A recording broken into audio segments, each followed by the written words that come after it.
Merci de nous suivre sur Espace TV et bienvenue dans ce numéro de 7 Info. Le Swaziland est la dernière monarchie absolue d'Afrique. Son roi, le très autoritaire Mswati III, règne en maître absolu sur un territoire rongé par le virus du sida et étouffe toute velléité de contestation politique. En avril 2012, l'opposition planifiait un soulèvement qui a été étouffé dans l'œuf. Ce film tourné entre mars et avril 2012 propose un état des lieux du pays. Le Swaziland, le dernier royaume d'Afrique, suivait. Le Swaziland, un pays à peine plus grand que l'Île-de-France, enclavé en Afrique du Sud et qui compte à peine plus d'1 million d'habitants. Il s'agit de la dernière monarchie absolue d'Afrique, mais aussi du pays du monde où le taux de sida est le plus élevé. Malgré un taux record du sida et une pauvreté endémique avec 70% de la population qui vit dans la plus grande pauvreté, le roi du Swaziland, Mswati III, est le 16e souverain le plus riche du monde avec une fortune estimée à près de 100 millions de dollars. Attaché aux traditions mais converti au luxe de la vie moderne, il a 13 femmes, chacune avec son propre palais, et collectionne les voitures de luxe. En ce jour de Pâques, il reçoit devant l'une des résidences royales les dignitaires religieux du pays.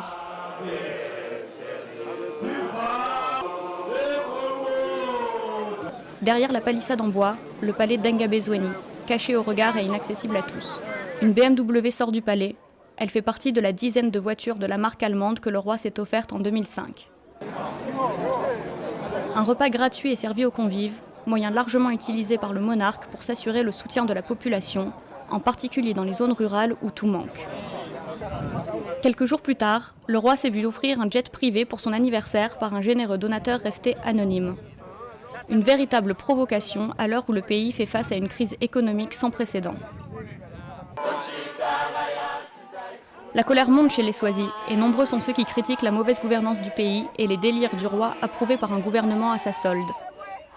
Ce jour-là, des membres de la société civile manifestent devant le ministère de l'Éducation pour dénoncer l'augmentation du coût de la vie et la coupe des salaires des fonctionnaires. Sibongile Mazibuko, présidente du syndicat des enseignants, condamne la corruption qui gangrène le pays.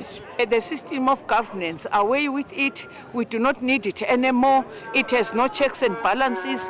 All the powers are vested in one man who has power even though there are normal elections. But the king has power to send people back home, to hire and fire cabinet ministers, principal secretaries, senior security officers, or any other person. And we are saying elections do not assist us anymore under the present system, where everyone can do anything and it is thriving on poverty. And we are saying it's enough.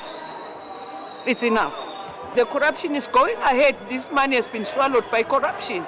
We resisted because of the same reason. We said unless this government vacates office, we are not going to cut our salaries to the same hands that have been losing our money through corruption. But for sure, we shall not succumb, we shall not surrender, we shall not give up until we get what we want.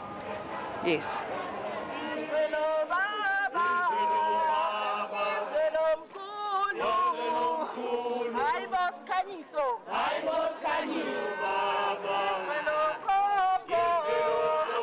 « 26% de la population du Swaziland sont atteints du sida, soit une personne sur 4 croisée dans la rue. À Mbaban, la capitale du Swaziland, des affiches fleurissent, témoins de la volonté des autorités de combattre la pandémie. Le gouvernement a lancé il y a plusieurs mois une campagne en faveur de la circoncision masculine, campagne qui n'a pas atteint ses objectifs. Les efforts du gouvernement sont encore jugés insuffisants, et selon Elias Pavlopoulos, directeur de Médecins sans frontières au Swaziland, le manque d'informations constitue la principale cause de l'ampleur du sida dans le pays.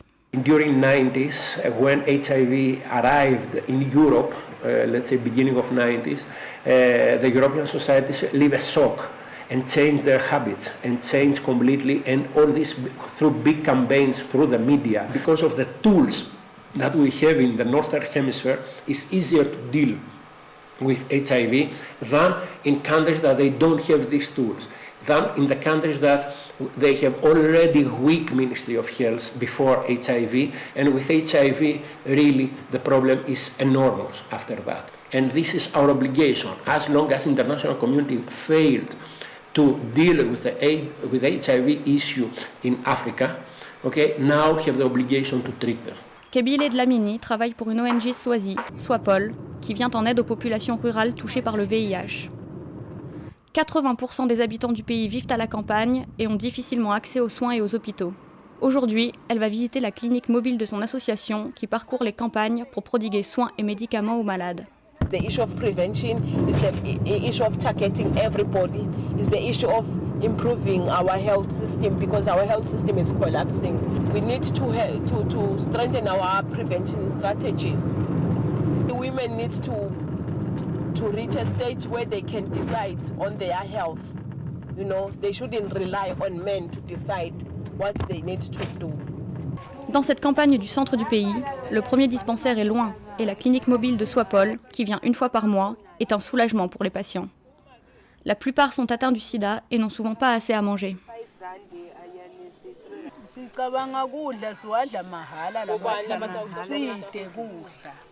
La kuyasuhwaya singafaka le philisi la kusihwaye lento kanti nakunalokudla sifaka lokudla sinathe le philisi kuba ngcono yalo nje selekusila ngadlula. Is she positive? Yes. Yes. For how long? 4 months. And you are married? Yes. And your husband is positive? I don't know. You don't know? He doesn't want to go to get tested?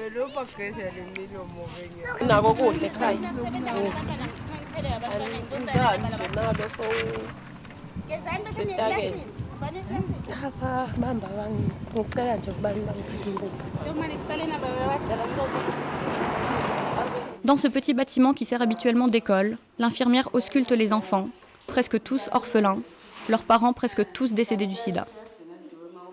We just treat the minor ailments and we check their hearts and check if they are doing the follow-up well.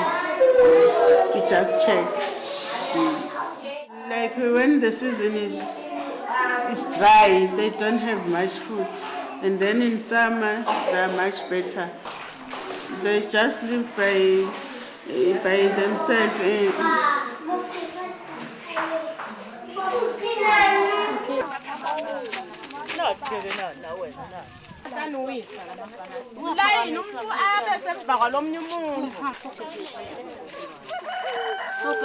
Rembier, séropositive également, a décidé de prendre en charge les orphelins et les séropositifs de la communauté. Elle fait la classe aux enfants tous les jours de la semaine et s'occupe de prévention auprès des adultes. Each have got some medical friends. Maybe that's why. And they don't use condoms? They wasn't know the condoms, but now they know how to use the condoms. And yourself, before you were not using them? Yes, because we wasn't know nothing. But now we use the condoms.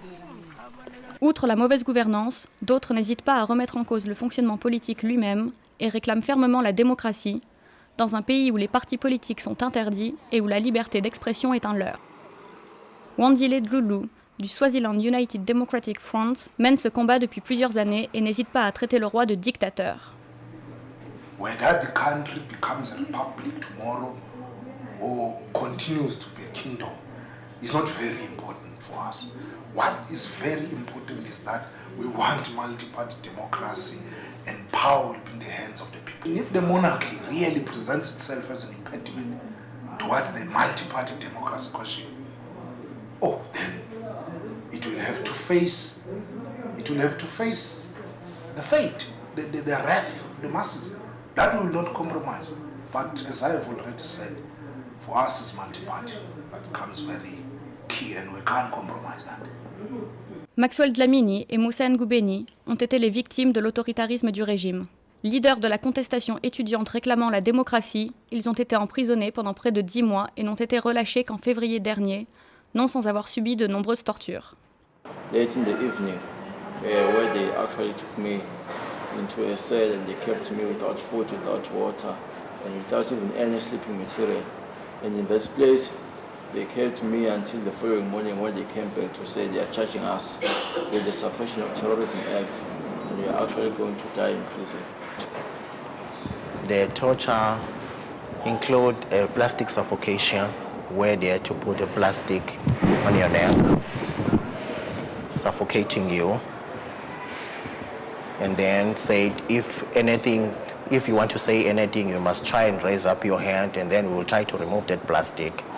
It also includes physical slapping and punches, and also just to include, it included draining us in a small river. Le 12 avril 2012, les contestataires du régime avaient prévu une journée de manifestation pour commémorer l'anniversaire de l'interdiction des partis politiques en 1973.